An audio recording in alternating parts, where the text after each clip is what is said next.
రండి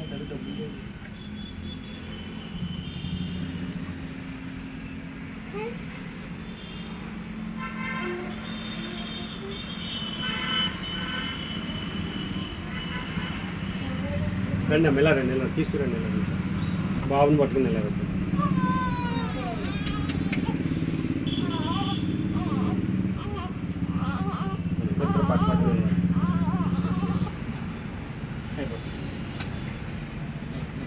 ఏం జరిగిందో క్లియర్గా చెప్పాలి.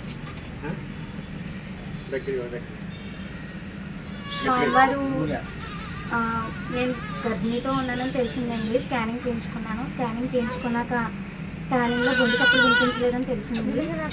బేబీకి గుండె చప్పులు లేదని చెప్పారమ్మా. మళ్ళీ ఇంకొకసారి స్కానింగ్ చేద్దామని చెప్పేసి డాక్టర్ గారు చెప్పారు. మళ్ళీ ఇంకొక నెల పోయాక స్కానింగ్ చేయించడం జరిగింది. స్కానింగ్ రిజల్ట్ కోసం బయట కూర్చున్నప్పుడు స్వామి ఈసారి గుండె చప్పుడు ఉందని రావాలి, నా బేబీ హెల్తీగా ఉందని చెప్పాలి డాక్టర్ గారు, నేను అట్టుపలిగేలా చీర జాకెట్ పసుపు కుంకుమ తీసుకుని నీకు వస్తాను అని చెప్పేసి నేను దండం పెట్టుకున్నాను. అక్కడే ధ్యానం చేసుకున్నాను. నేను అక్కడే ధ్యానం చేసుకుని స్వామివారిని తలుచుకుని అందరి ధ్యానంలో కనిపించి ఏదో ఒకటి అడుగుతున్నామంటే కదా స్వామి, నా ధ్యానంలో కూడా కనిపించు, నన్ను కూడా ఏదైనా నా స్తోమత తగ్గట్టు అడుగు తండ్రి అంటే నన్ను స్వామివారు ఈ 4 రకాల స్వీట్లు 5 రకాల పువ్వులు తీసుకురమ్మని ధ్యానంలో చెప్పారు. అలాగే బాబు పుట్టేటప్పుడు నొప్పుల వ్యాధులతో బాధపడుతున్నప్పుడు స్వామి సుఖప్రసవం జరగాలి, ఎటువంటి కానిపైన పర్వాలేదు, బిడ్డ నేను క్షేమంగా ఉండాలి అని దండం పెట్టుకుని పానకం నిమిత్తానికి బెల్లాన్ని, బిడ్డ బరువంటి బెల్లాన్ని తీసుకొస్తానని దండం పెట్టుకున్నాను. అది కూడా తీసుకొచ్చాను స్వామివారికి.